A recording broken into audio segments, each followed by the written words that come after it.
guys, welcome back to my channel. Today I thought we'd do a chatty kind of get ready with me. I have a couple other videos to film. You should do my makeup. Why not kill two birds with one stone and talk about a couple things that I've had on my mind lately. Okay. So I'm gonna put my hair up.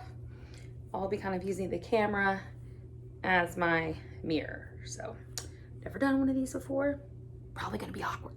So there's a couple things that have kind of just been on my mind and I thought they kind of belonged here to chat about a little bit or to see if other people feel this way too. And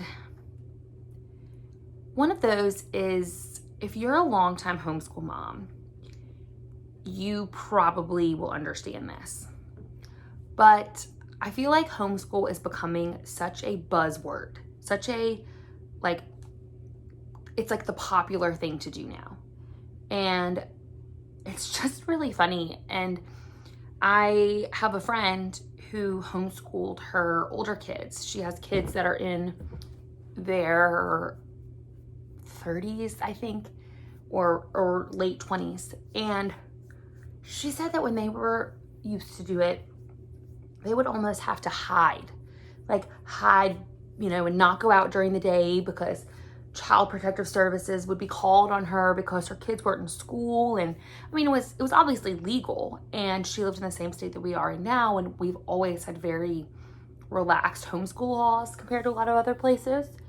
And she said it was very different. You know, you couldn't really go out into the open.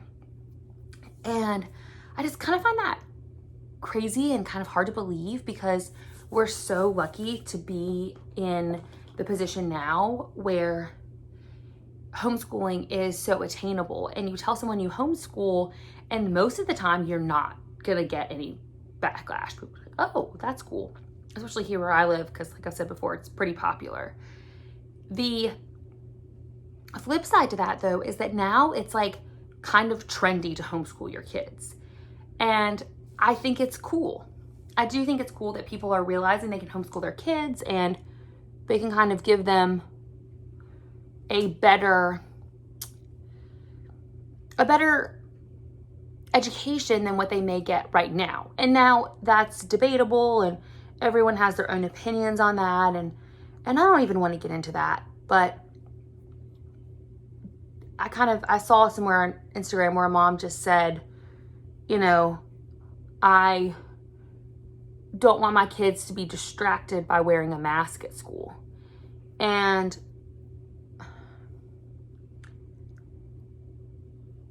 I hear that, and I would agree. And I'm really thankful that I'm in a position where I haven't had to make those choices for people. But it's just so interesting to see this evolution of homeschooling and how it's popular and it's the cool thing to do to homeschool your kids. Even when I started homeschooling 2 years ago, it was not considered the popular thing to do. I was very outside the norm of homeschooling my kids, and now it's just exploded. It's so crazy. And I'm really glad for those people. And I hope that those choices will stick. And I say that because homeschooling does take kind of a different kind of person. It takes parents, and I say parents because both people have to be on board, but it takes two parents who are really willing to commit to their children and who are willing to really spend a lot of time with their children, and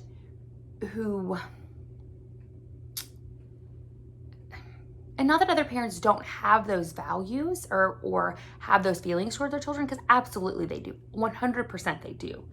But this just calls for a lot more of that. And I do think that it calls for a lot of sacrifice. And, you know, this is one of those that everybody's making their own choices, and you have to make what's absolutely right for you. And if you don't homeschool, you're not wrong in any way whatsoever.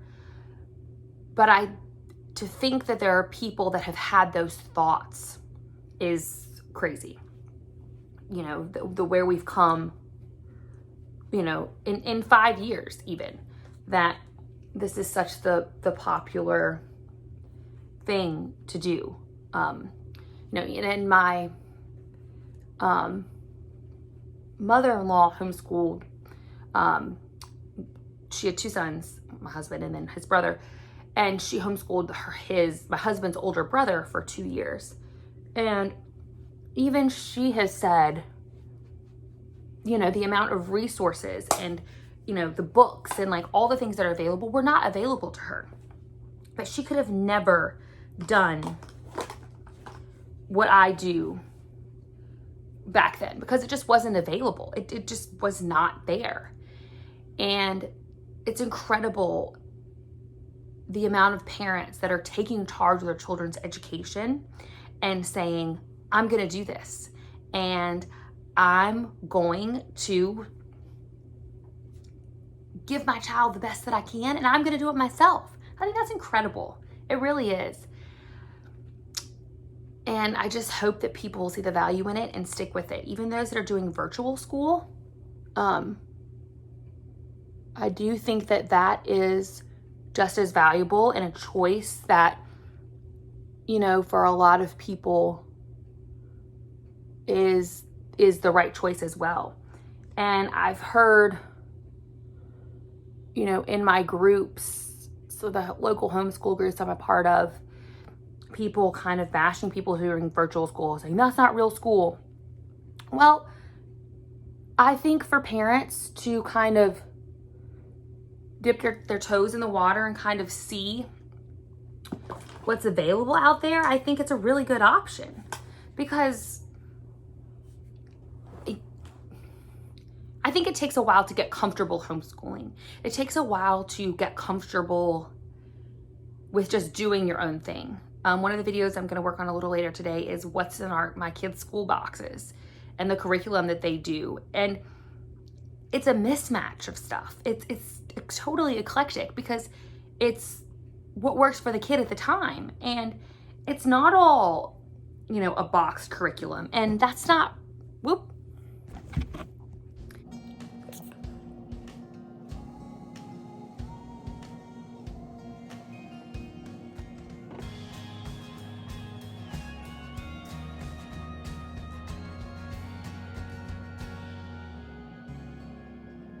Just not make fun of my makeup here, because 1, doing it in the camera lens is kind of difficult, and 2, I am not a makeup person. Nope. Funny fact, the only reason I even, you know, wear as much as I do is because for years I had really bad acne, and I would use makeup to cover up my face, and it kind of stuck. So here we are. But by no means am I a beauty expert, so don't make fun. Normally I have Q-tips, but yeah. But anyway, on that note of kind of virtual schooling not usually considered being real school and the different social aspects, families are worried about that.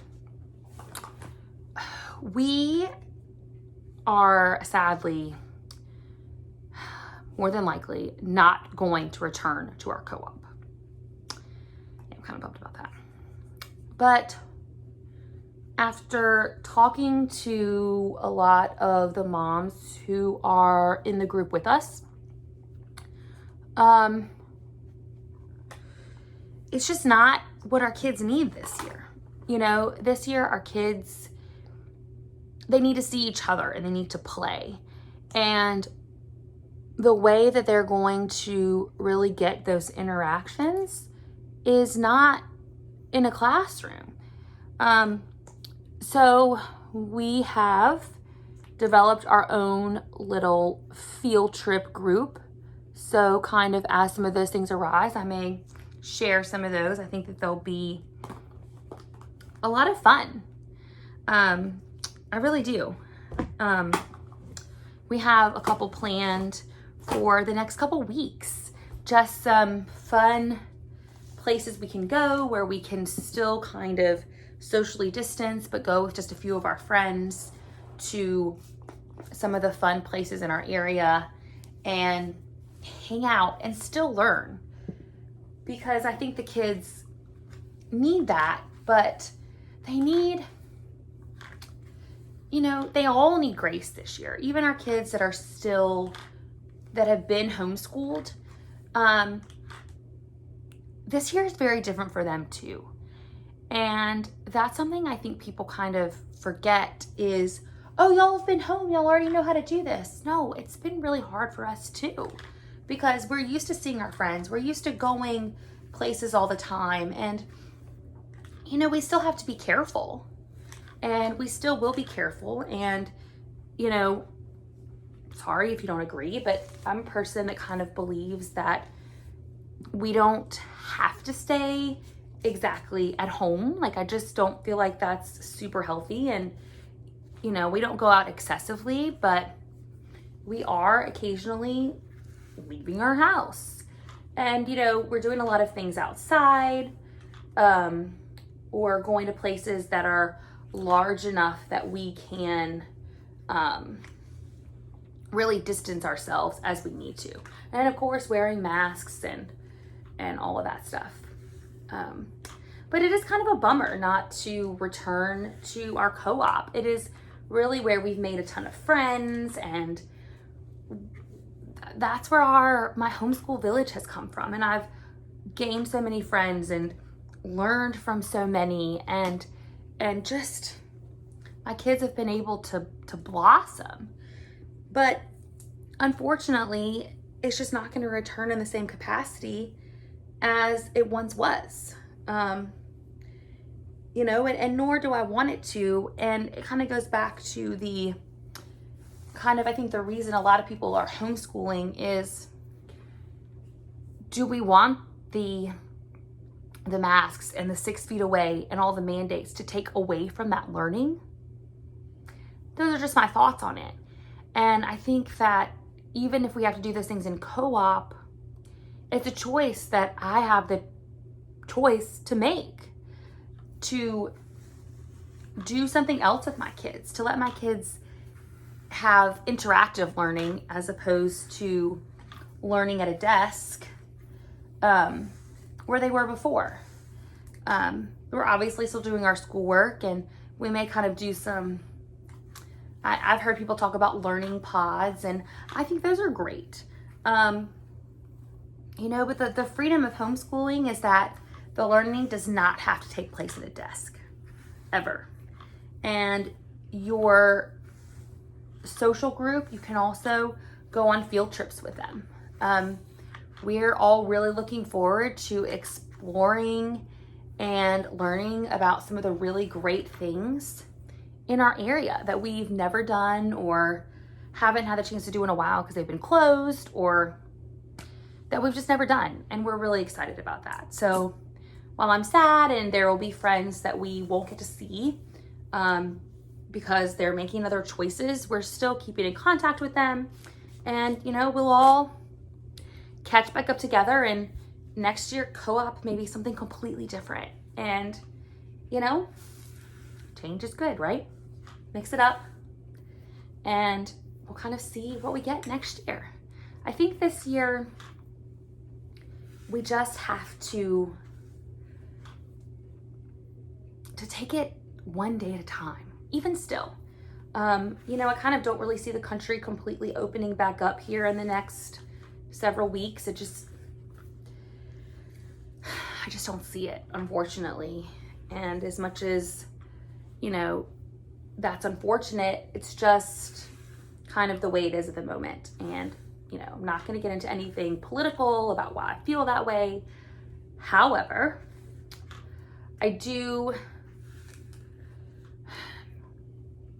I do think that the world is going to be very different for a very long time. And I think that we all need to give each other grace and love and respect for whatever people's we need to give people grace and love and respect for whatever decisions they're making. And those choices are their choices, and my choices are my choices. And no, I mean, this isn't directed at any one, even specific. I don't think a lot of my real friends even know this exists, which is kind of funny. But just in general, to remember to respect your friends' choices if they're choosing to do something different than yours. We're all trying to navigate in this world, and it's kind of crazy and it's scary, and there's just no way to even know what the right thing to do is. And I do 100% think, though, that the longer this goes on, the more we have to pay attention to our mental health. And I do think that staying home, solely staying at home, I just don't see how that can be completely beneficial to everyone. And going out means different things to different people, but we just need to take care of each other and check on your friends that maybe aren't going out, or that you haven't heard from, or you haven't seen in a while. A text saying, "Hey, I'm thinking about you," goes such a long way. Be that encourager to your friends. Be that voice that tells them, "Oh wow, someone, they're thinking about me today." And that can go a long, long, long way with people. There was something else.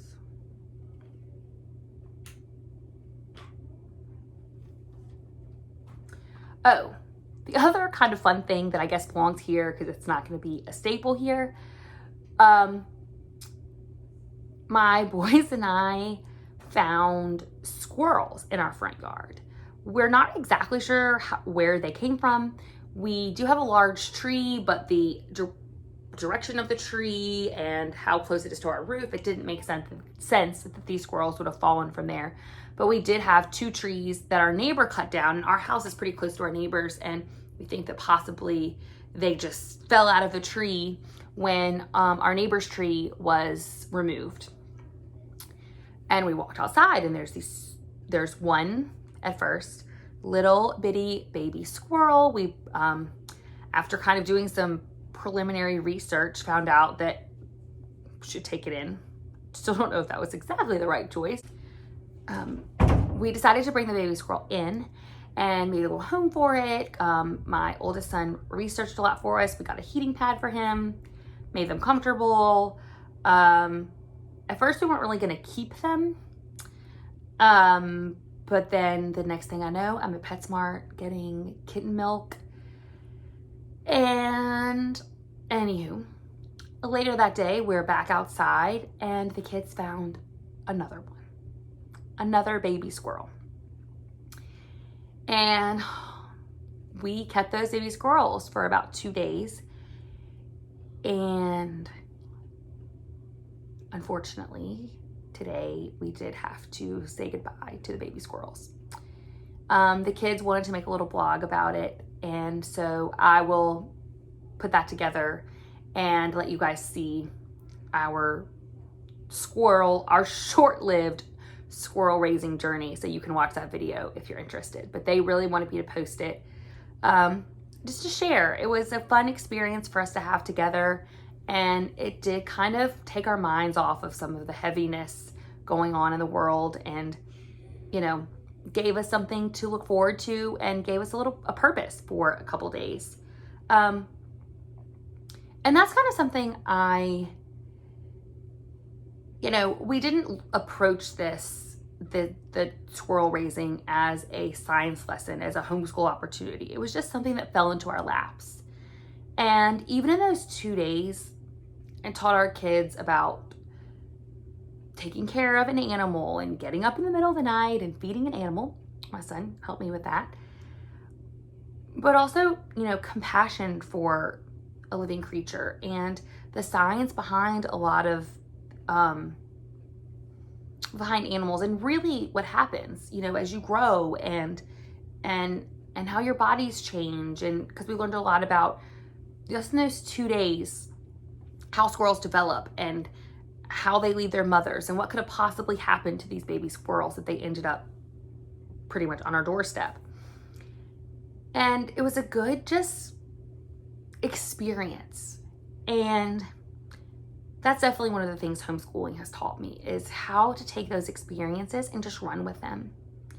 And, you know, they didn't survive, but we still learned a lot from them. So don't let those moments pass you by either. Okay, I rambled on enough about nothing, but maybe that's what you needed to hear today. So I'm gonna go find some lipstick, and that's it for today. See you guys next time. Bye.